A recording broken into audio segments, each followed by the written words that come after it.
I'm Victor Miller. I'm the chairman of the Ada County Republican Party, and we're so blessed to have, we're going to have our very first Reagan Dinner tonight. And our first ever guest, our first ever keynote speaker for that event is Burgess Owens, who's the congressman from Utah. Let me tell you a little bit about Burgess. So you were born in Florida. You were a Miami Hurricane football player. You were the 13th draft pick in the 1973 NFL, and you went to the Jets, which happened to be my favorite team. You won a Super Bowl with the Oakland Raiders in 1980. Back when the Raiders used to win all the time. When they used to win all the time. Yeah.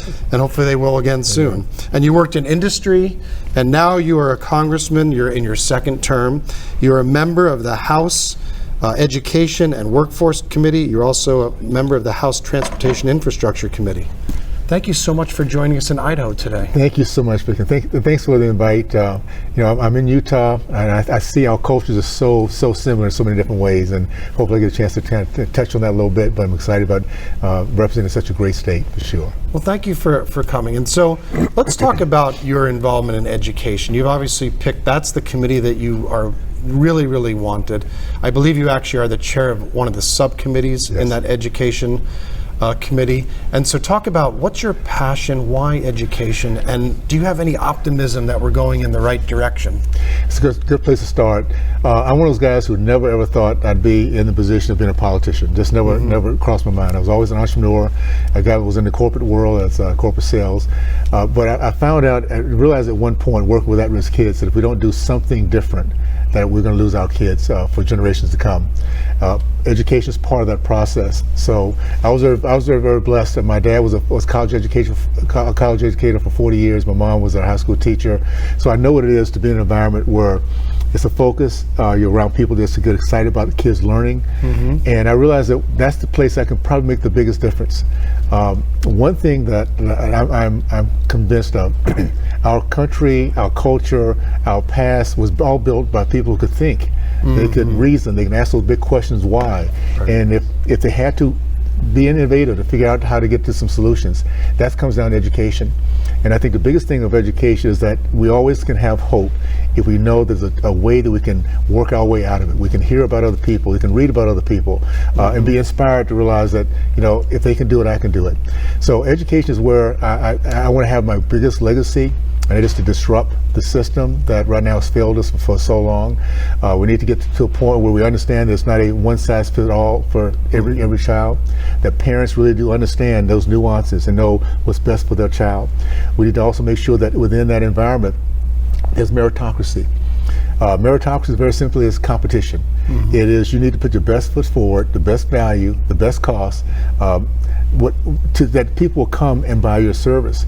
If we get to a position where we have an industry that has no accountability when it comes down to what service they give, how successful they are or not, then we get what we have right now. So there's a lot of things we're going to be touching on as the chair of the higher ed subcommittee. I'm really excited about that. I'm also on the pre-K through 12 subcommittee, so I'm part of that entire supply chain and cannot wait to talk with innovators across this country about how we can make sure our school system gives us the absolute best opportunity for our kids to grow and prosper. Well, Congressman Owens, you noticed that when Terry McAuliffe was running for governor, he basically declared in a debate that parents should stay out of the business of education and what's being taught to their kids. Yeah. And that really seemed to kick off a firestorm across this country. Are you optimistic now that the parents seem to be more involved in this process? First of all, I'm more optimistic today than I ever have been. What McAuliffe did was very simply, he said out loud what's been a secret for decades. Right.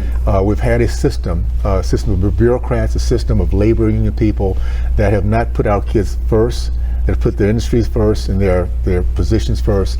For the first time, we're parents realizing I cannot just trust to give my kids to a system and just hope it's going to work out.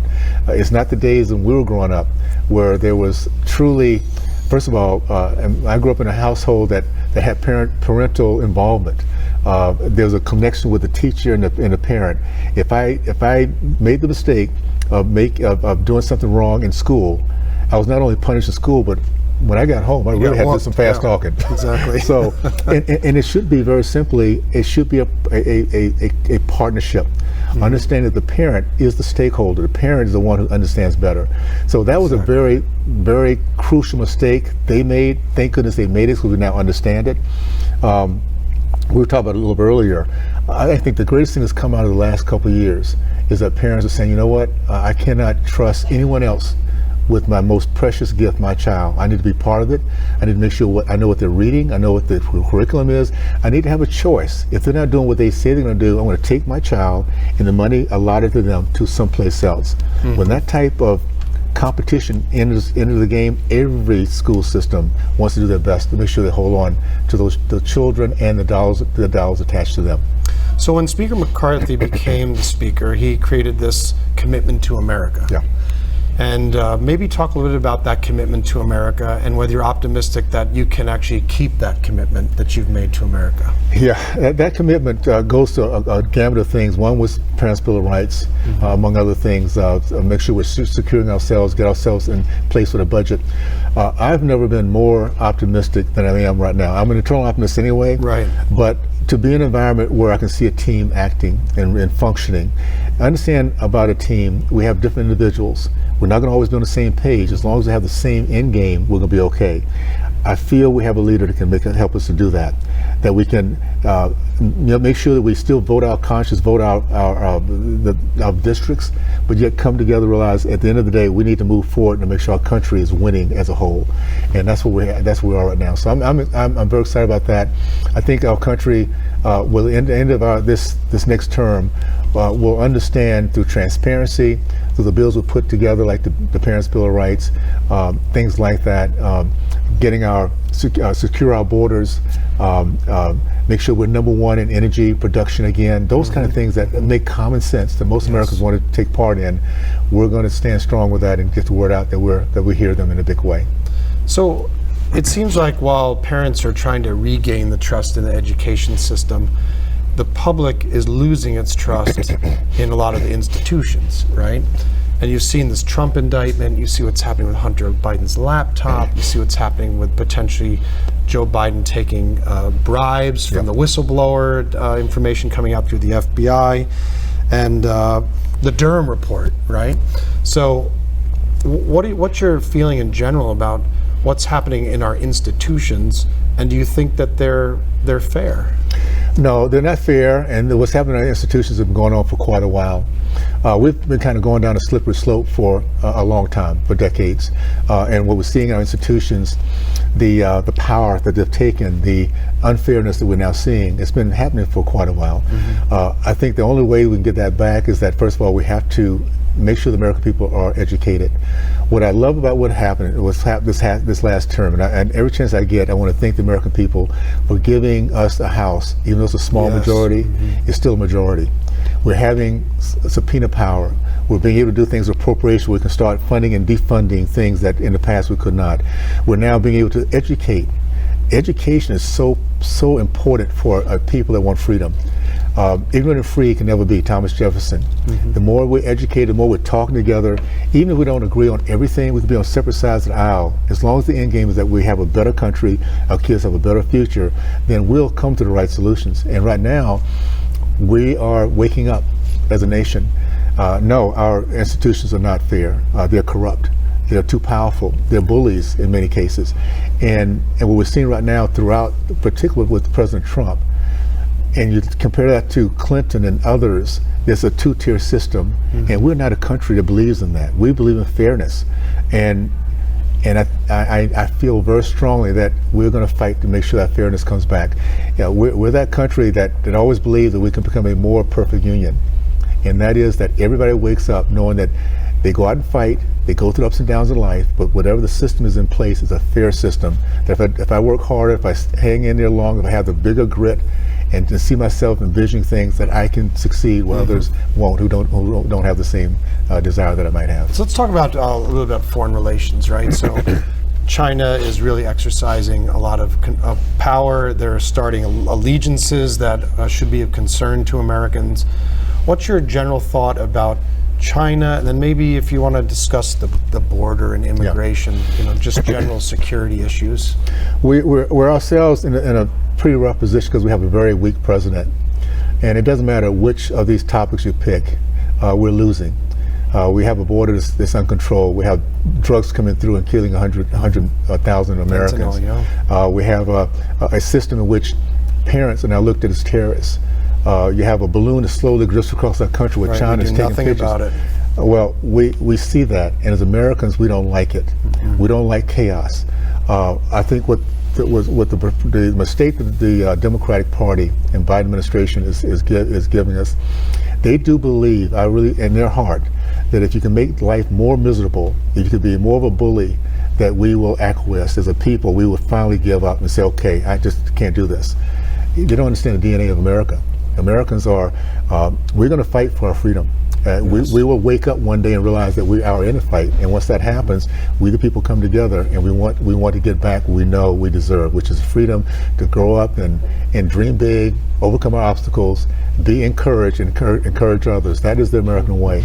So the misstep that the Biden administration has taken is they don't understand who we are, and that the left really never has.